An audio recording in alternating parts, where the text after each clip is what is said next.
सीने में और नाक और सर के अंदर जो रुका हुआ रेशा होगा वो भी पतला होकर खारिज होने लगेगा और तमाम इकसाम की सूसें भी उतर जाएंगी।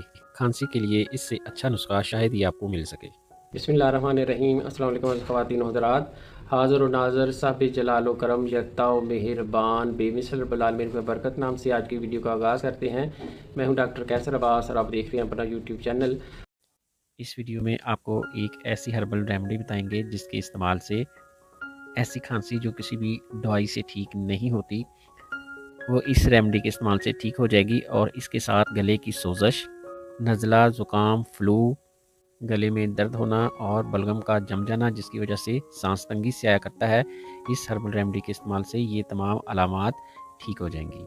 तो चलिए जानते हैं ये हर्बल रेमेडी क्या है और आप इसको कैसे इस्तेमाल कर सकते हैं।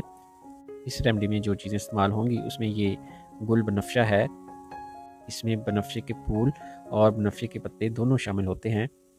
बनफ्शा खुद रो पैदा होने वाली एक बूटी है लेकिन अब खुद भी काश्त किया जाने लगा है। इसके पत्ते अनार के पत्तों के मुशाबा होते हैं जो खुश्क होकर सुकड़ जाते हैं। अप्रैल के महीने में बनफ्शा के पौधे को बनफ्शी रंग के फूल निकलते हैं। इसी वक्त इनको तोड़कर इकट्ठा कर लिया जाता है। बनफ्शे की ये खसूसियत है, ये बलगम को नरम करके निकालता है, सांस की नालियों को खोलता है, गले की खराश दूर करता है, आंतों को नरम करता है, लिहाजा कब्ज़ भी नहीं होने देता। खांसी और नज़ला ज़ुकाम में बहुत ही मौसर है। दूसरे नंबर पर जो इस रेमेडी में इस्तेमाल होगी वो मलट्ठी है। मलट्ठी एक एंटीवायरल हर्ब है। मलट्ठी गले के अमराज, नज़ला, ज़ुकाम, गले की सोजश और खांसी में इस्तेमाल की जाती है। तीसरे नंबर पर जो चीज़ इस रेमेडी में इस्तेमाल की जाएगी वो खालस शहद का इस्तेमाल है।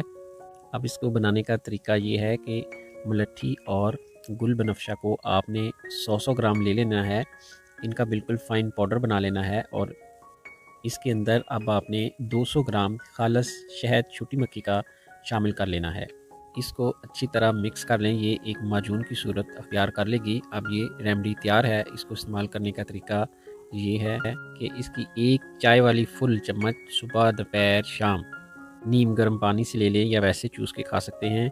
अगर खांसी खुश्क है और बार बार उठती है तो फिर ज़्यादा बेहतर है कि आप इसको खाने के बाद 1 कप नीम गर्म दूध इस्तेमाल करें। ये एक ऐसी रेमेडी है जिसका कोई भी साइड इफ़ेक्ट नहीं है। ये आप छोटे बच्चों को भी इस्तेमाल करा सकते हैं लेकिन उनकी उम्र के मुताबिक इसकी मिकदार खुराक कम कर लेंगे। इसके इस्तेमाल से ना सिर्फ जो अमराज बताए हैं वो ठीक हो जाएंगे बल्कि सीने में और नाक और सर के अंदर जो रुका हुआ रेशा होगा वो भी पतला होकर खारिज होने लगेगा और तमाम इकसाम की सूसें भी उतर जाएंगी।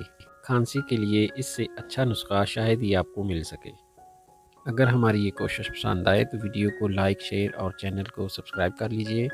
इंशाल्लाह मिलते हैं नेक्स्ट वीडियो में। दुआ में याद रखिएगा। अस्सलाम वालेकुम व रहमतुल्लाहि व बरकातहू।